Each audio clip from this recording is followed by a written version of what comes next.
Hi everybody, Wizzy here, what's going on? I'm here to bring you a build guide on my bow Void Gauntlet. So I'm currently using the bow with the Void Gauntlet, trying to stack Disintegrate and then combining that with Shirking Hills with the Ankh. Now as you can see with my gear, I've put Shirking Hills on every one of my pieces.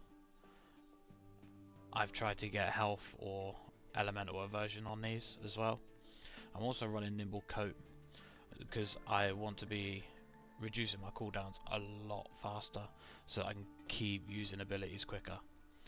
Um, of course I'm using the Ankh. I've upgraded it and put stamina recovery on it. Now I feel stamina recovery works perfectly with the Ankh. Is a really good combination because the amount of times that if you get caught up and get hit below 50% health, you regen that stamina straight away. It's instant, and that can allow you to get away from people. You also will re-proc the Shirking Hills when you want to dodge from that. I'm running the Red Hot Slag with High and Bloodletting. I would upgrade Luck to Thrust damage just to get an extra bit of damage through there. I'm also running Healthy Toast, Refreshing, and Refreshing Toast on my earring. Healthy Toast, although it's had a nerf, it's just additional hit health that I want to keep topping up through my fights. So I'm using the Life Taker Void Gauntlet. Our main objective here is to use the negative energy ability. Your range attacks inflict disintegrate for 8 seconds on both weapons, and if higher, this weapon scales with dexterity. Now that makes it very good because you can stack your disintegrate up to 3 times, and that will reduce armor by 30%, 10% a hit. I've added slow and tether on to this Void Gauntlet. I feel like the 42% slow is just impeccable for this build. It allows me to tether onto people to get away. It also allows me to tether onto them to catch up and chase them down. Makes this build really versatile. It also gives you a bit of movement to play around the fights easier. I'm also using the Syncretic Bow. Of course, it's best in slot bow. I've put Arboreal Attunement on this, and I've just put the Arboreal Gambit gem on. I've spent a lot of time with it using Empower by rolling, so gaining that 12% damage because my stamina's not full. It's just another stack that I can put on for damage. If we look at the attributes, this is what I'm running. I don't really go above 350 dexterity. There's diminishing returns anywhere past that. So with any of my extra points, I pump it into Constitution. I will usually go to 160 Constitution, and then I apply a buff food to get me to 200.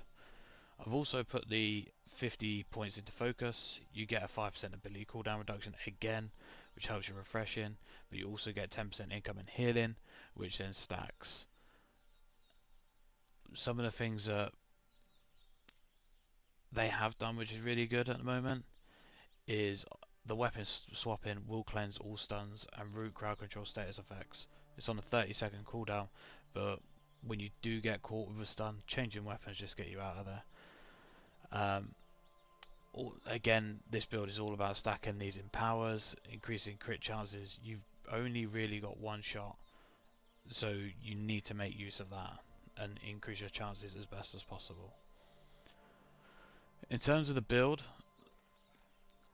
I will mention one thing. With the bow, you always want to be using heavy attacks. The reason being is you get a long draw, which is 150% increase on damage. So when you compare that to light or hip fires, it's just something you don't want to be missing out, especially when they put a global minus 14% nerf on for PvP. Again, adding everything into that one shot will always count. These are the perks I picked for the bow. We've gone for Poison Shot, Rain of Arrows, and Explosive Arrow.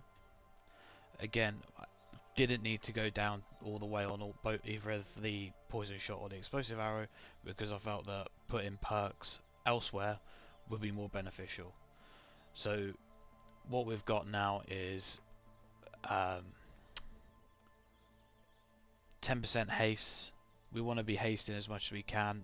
I don't feel it's overly beneficial in 3v3s, but in OPR it can really get you out of tight situations. We've got the debuffs last 10% longer, debuff still 10% more damage. These all stack with the rain of arrows and the bleeds off the poison shot and explosive arrows. Okay, we want to be increasing our crit chances, so we've chosen to raise that, and of course dealing like 15% more damage to targets below 50% health. Fantastic. Aim true is really important because we're always using heavy attacks, so having it fly faster, again, more 10% damage there.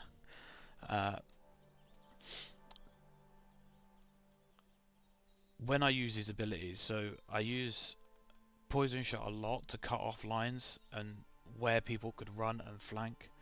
At the moment in arenas is very powerful for just stopping people to try and flank around and attack you from behind and break up your team. It's also very good for shooting that into healer sacred grounds and pushing people away from that and out of their healing. We're in a very heavy healing meta. This is very important. Rain of Arrows is very good. The bleeds on it are really strong. Of course, you get a slow, and in a lot of arenas, if you can get the Rain of Arrows off early, you put yourself in a major advantage because enemies are already going through their pot rotations before you are. In OPR, again, very beneficial when you're following the clump and you're just throwing your AoEs down. The damage just goes through the roof. Explosive arrow I kind of use in two ways. I use it to get Empower from the perk Empowered Explosive Arrow, but I combine it with a heavy, so I'll charge the heavy shot up and then follow up with an explosive arrow that would deal upwards to like 4,000 damage, sometimes more, depends if you roll to gain your empowers and your extra damage. The Void Gauntlet is a little bit unique to the Void Gauntlet builds out there at the moment. I feel like currently this is a very support heavy Void Gauntlet. We want to be helping our team as much as possible and supporting them. So what I've chosen is we've just gone straight down to Oblivion. Oblivion is just really key. It gives you Empower. It does some damage over time. We've also got the Withering Oblivion to apply the Weaken, so that enemies are doing less damage to us. This is really good. I use this a lot, especially for either empowering me or my team, other bow users, mages, healers. If I can get the Oblivion onto them, they will benefit from that buff. Where I found this extremely useful is close quarter combat.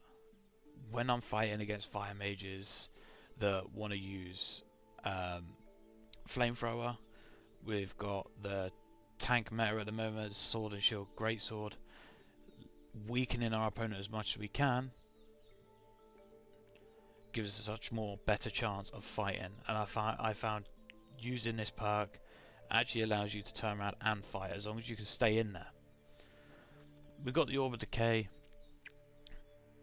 When the Void Gauntlet stacks with Dexterity now, you've got multiple uses for Orb. I use it for self-healing, healing the team. You can just shoot the Orb, let it go through everyone and heal them. For the weapon damage, you've also got, you can explode it early and you'll usually do about 2,000 damage. So when people are low, it's kind of like a catch up to finish because it's a really fast attack and it can't be dodged. It also applies a slow when it hits someone. So again, trying to stop people running away and catch up to finish them, really helpful. Baleful Tether, this is the main part of this build. You've got to be able to hit it. When you fire the projectile, deals 100% damage. It tethers you for 10 seconds, weakening them and empowering you by 20%. If they move beyond 20 meters, the tether ends. If you hit it, the cooldown's reduced by 5%. I'm not overly worried about that, nor am I worried about the mana regen. It is handy because you do use a lot of mana, but the last perk, Salt Eater, is very important because you heal for 80% weapon damage when a tether ends or is broken. Okay. Also, with Shirking Hills, we want to be taking advantage of Mending Evasion.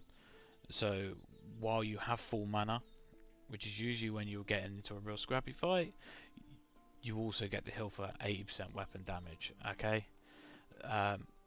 We've got a lot of self-healing, increasing crit chance, just trying to build these abilities up and stack them on top of each other. So yeah, that's my build. Probably got a bit more improvement. It will change over time, and hopefully you guys find it useful. I'll put some clips up of certain situations and explain them now, just so you can see how I deal with them.